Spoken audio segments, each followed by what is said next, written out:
Nice guys finish last. I was reading through some of my comments last night on some recent videos I did. One of which was one of the comments was your camera, good camera equipment or something like that. I'm filming this on an iPhone on my patio. Maybe one day when I'm YouTube famous, I'll upgrade to something better. But the topics of the video was, one of them was on divorce and one of them was on what do men get out of marriage. And one of the viewers said, it sounds like in your younger years you were the toxic bad boy type. And they're right. You know, he started off with no offense, but, and I didn't take offense to it at all because he was right, you know, and it said that women thrive in the chaos and they like the bad boy type. And that's true to an extent. You know, that's been a huge issue with this red pill space, is these Andrew Tates and Wes Wassons and these knuckleheads that are telling you to go out and make a bunch of money and buy sports cars and sleep with as many girls as possible are not helping the situation at all. The situation when it comes down to, you know, marriage and having a family and kids and stuff like that. Now, you know, I know that's not their objective and that's not what they're looking for, but that is what's going to make a healthier society or our families, and not all these bad boy types going out sleeping with a bunch of women and buying sports cars. Now, I'm not saying all that red pill stuff was all bad. You know, it did encourage a lot of men to get their shit together and, you know, stop playing video games all day long and get out there and make some money and, you know, go to the gym and work out and etc. But the end goal is just a bunch of, you know, single men out there partying and not really contributing back to society at all. It's just selfishness. And that's very much how my relationship with my wife started. You know, I was that bad boy type, and I was just talking to her about that comment right now while we're sitting at our desk.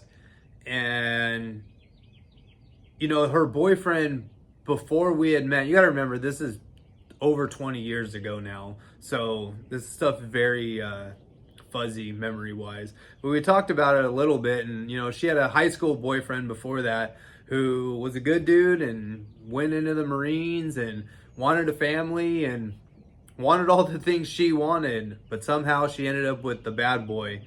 And it was hard. It was hard for her because I was very selfish and never cheated on her. That's one thing I can proudly say. I've never cheated on her. I've never, you know, my motivation then wasn't to make a bunch of money and sleep with a bunch of women. And it was just all about me and the things that I wanted to do and things that made me happy at the expense of everyone else. And that's a lot of what that red pill stuff is.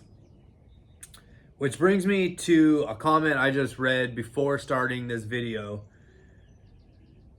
Was a lady that very similar, started off young. She said she got married, I think, in her 20s, had their first kid at 21. Her husband had a bunch of affairs, eventually was diagnosed with bipolar disorder. They had another child at some point who ended up passing away on the husband's watch. He was abusive, and she stuck by his side this whole time to try to make it work because she didn't want her kids growing up in a broken home. And this story broke my heart, and I commend her for wanting to try to make things work so her kids didn't grow up in a broken home. But if your husband's cheating on you and physically abusing you, I would say that's pretty broken. You know, your kids may not see it with their eyes, but they know when something's wrong.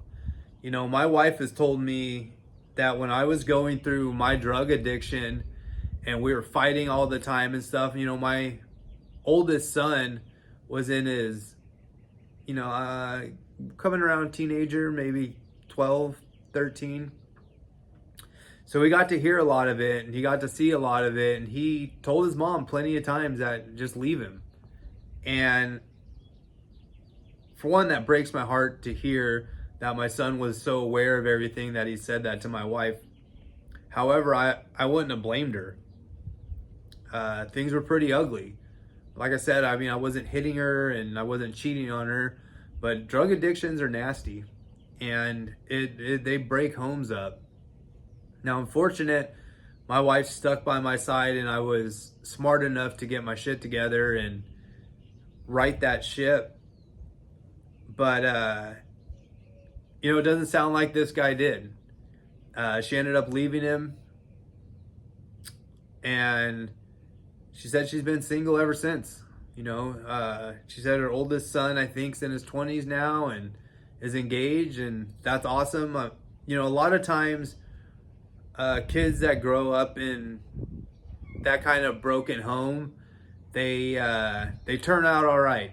They vow to not be like their parents or not be like the one parent, and I was fortunate that happened with my older son. He definitely, he's very different than me. He's really good with money. He's a really kind-hearted person. He does have a lot of my attributes. He's kind of arrogant, kind of got a temper, but all around he's doing really good. Him and his girlfriend have their own place down the hill. They're both working. Eventually they're going to start a family and things are going really good for him, even though he got to see the ugliest side of his parents' relationship. And that story just broke my heart, and I'm sorry that she had to go through that. But that brings me back to dating these bad guys. The bad boy types, like I said, they're fun when you're young, but they're a pain in the ass. They're selfish, they're narcissistic. Everything, is on their time or on their, things that they want. And it doesn't always work out, and after getting sober, it's really, really humbling. The problem is a lot of those types, they don't think they have a problem and they don't change. They don't get sober. They just ride it till the wheels fall off. One of my wife's really good friends was dating one of my friends, back when my wife and I first started dating, and he was the bad boy type. She ended up marrying the guy next door, who is a really good dude. She couldn't have ended up with a better man. He is a great father, super patient, really headstrong when it comes to work and finance, and everything he does is for his family, and I admire him a lot. I'll be honest with you, I admire him a lot. And my friend, that bad boy type, never grew out of it. He drank and drank and drank to the point of having there's a giant wasp, sorry. He drank and drank and drank until having a huge medical issue, and now I think he's handicapped. He had a bad brain injury, and now I think he's handicapped. And she dodged a bullet. I don't think that was someone she was thinking about ever being with long term, but she ended up marrying a really good guy. And we need to educate, for one, our sons to not be that guy. Don't be that arrogant guy. Don't be that playboy and chasing all the women and having that type of personality. We need to teach them to be good men and value family and value women for what they are and not look at them as some kind of object. And, you know, I don't have any daughters, but if you do have a daughter, you need to encourage them to stay away from those guys. You know, my wife's parents didn't like me until very recently. I would say until I actually got sober and started making a lot of life changes. So maybe over the last 5 or 6 years. I've been sober longer than that. So maybe over the last 10 years. So half of our relationship, my wife's parents weren't happy with the guy that their daughter was with and the person that I was. And I don't blame them at all. I don't blame them at all. So women, stay away from the bad boy type. He's fun in the beginning, but they have a lot of issues. It takes like I said, a really self-absorbed narcissist to be that bad boy alpha male type.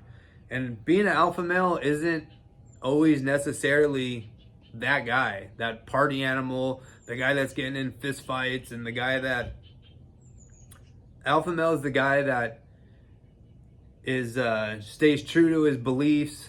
You know, there was another one of my a comment from one of my viewers.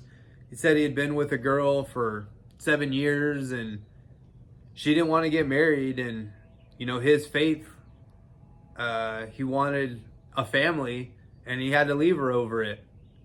And I admire that too. You know, we need more, we need to encourage more people to find faith and lean into that and the values that teaches and the values that you know that are held there. And in order to have a strong, cohesive society, these are the things that we need, are strong families. We don't need a bunch of bad boy, Andrew Tate, Wes Watson, Playboy types, because that's not fixing anything. That's just causing more degeneracy. So those are my views on, or my responses to those comments, and my view on nice guys finishing last, I guess you could say, in the bad boy types. Being the bad boy has been really hard for a long time, dude. And you'll find someone. Don't think that there's not someone out there for you.